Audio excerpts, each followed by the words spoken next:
Halo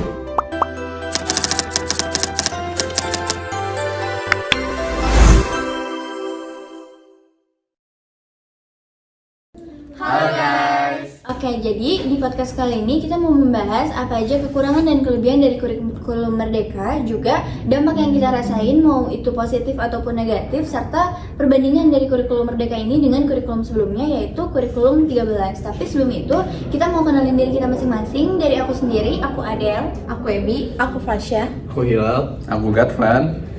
Oke deh, karena kita semua udah kenalan, boleh dong tolong diceritain gimana pengalaman kalian semasa SMA kurikulum merdekanya? Oke, dari aku nih. Kalau dari aku tuh kelasnya tuh ada kelas yang wajib yang gabung sama kelas kita yang beneran, nanti kayak ada kuliah moving class namanya. Moving class tuh kita ada 3 kelas.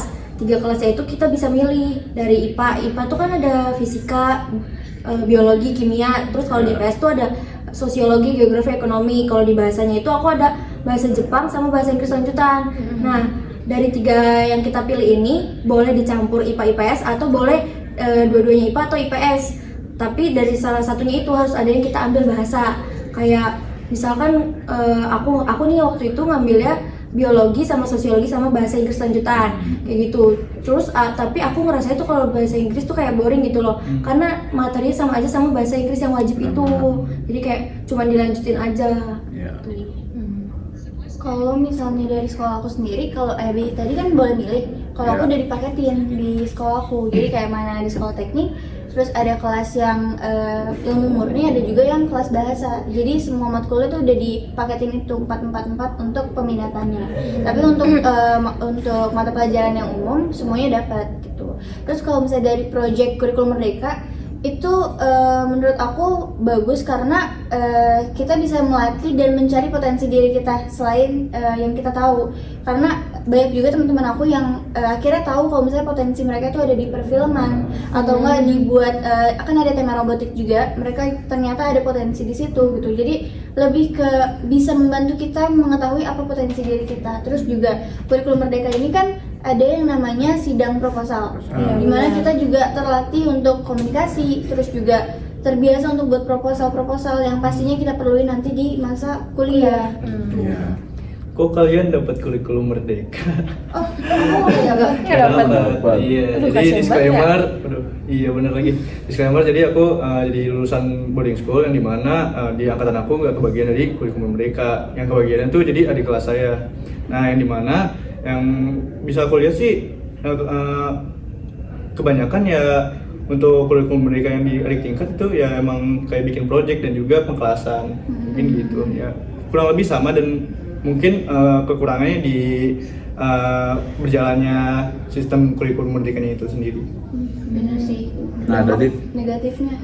dampak negatifnya pastinya kan ada kan. Tadi kan udah ngomongin positifnya tuh kan, tadi melek teknologi. Terus kayak tadi ada bisa terbiasa membuat proposal, project gitu, membuat biar kreativitas gitu. Tapi ada nggak sih dampak negatifnya? Kalau menurutku sih kayak dampak negatifnya itu kan pasti ada tuh guru yang sudah berumur, jadinya kan tidak tahu teknologi gitu. Nah, susah untuk membantu siswanya gitu untuk mengetahui cara menggunakan teknologi ini gini gitu, gimana caranya. Jadi kita harus apa-apa sendiri gitu ya? Iya. Ada nggak sih yang lain gitu? Aku sepakat sih sama Gatvan, karena di aku juga kayak aku pertama kali di sekolahku yang kurikulum Merdeka. Jadi kayak guru-guru juga banyak yang belum ngerti sama soal teknologi itu kan. Jadi kita harus jalaninnya sendiri gitu. Karena banyak juga ternyata beberapa guru yang belum paham teknis dari kurikulum Merdeka ini gimana. Karena dari pemerintah juga katanya kurang jelas kayak penerapannya. Kalau di sekolah aku kan tiap bulan ada temanya. Ada juga beberapa guru yang kayak belum tahu bahkan tema setelah ini apa kayak gitu. Dari dampak-dampak negatif ada dampak positifnya juga kan pastinya yang kita rasain. Dampak positifnya tuh kalau di sekolahku kayak jadi karena kita udah terbiasa untuk ngetik proposal, buatnya segala macam kan harus butuh device kayak laptop, handphone. Jadi pas kuliah jadi kita tuh kayak udah terbuka aja. Jadi karena udah punya pengalaman jadi merasa kayak kebiasa udah kebiasa gitu. Ya udah terlatih juga kan dari situ. Dari kurikulum Merdeka itu. Selain itu juga membentuk kekeluargaan dari banyaknya project-project yang ada, itu juga kayak kita terbiasa teamworknya, terus juga Kerjasamanya, time management, karena kan kita belajar juga ada project juga, ya kan, Iya, apalagi benar. itu sampai kelas 12. Terus kalau misalnya bukan dampak yang negatif juga sih, cuma kekurangan mungkin ya, dari project-project ini kan pasti ada Iya. revisi proposal, terus juga pengeluaran yang cukup banyak untuk setiap event. Nah itu sih lebih ke, aku melihat ada beberapa teman yang mungkin keberatan dari pengeluaran dana per bulannya. Bisa banget. Bisa. Kalau dibandingin dari kurikulum sebelumnya, kalau kurikulum Merdeka ini kan lebih ke project ya. Iya, Ya kan? benar-benar. Kalau Iya. kurikulum sebelumnya lebih ke teori. Iya. Kalau menurut pendapat kalian masing-masing, gimana antara kurikulum Merdeka sama kurikulum sebelumnya? Kalau menurut aku sih emang mending praktek sih ya. Soalnya kalau misalnya praktek kita udah bisa, ya jatuhnya kayak kebiasa lah buat ngejalanin si projectnya tersebut. Kalau misalnya dari teorinya mungkin bisa Kalau saya sih, menurut saya sih kayak kaget aja gitu, kayak perbedaan kurikulum 13 kurikulum Merdeka. Saya kayak lebih terbiasa itu ke teori dibanding praktek gitu. Lebih suka aja buat teori gitu daripada praktek, entah kenapa. Berarti tergantung gimana kita Ngejalaninnya. ngerasainnya, Iya. ngejalaninnya gimana. Kita lebih suka praktek atau teori gitu Iya. ya. Jadi kesimpulannya, perbandingan dari kurikulum ini sebenarnya semuanya sama-sama ada dampak positif dan negatifnya. Iya.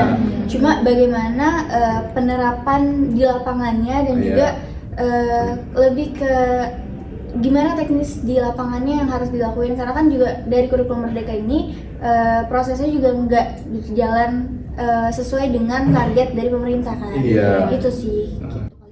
Banyak yang kita pelajarin berarti ya. Iya, betul Oke, baik, banget. kayaknya cukup sekian pembahasan kita mengenai kurikulum Merdeka. Sampai jumpa di podcast selanjutnya. Bye-bye. Dadah.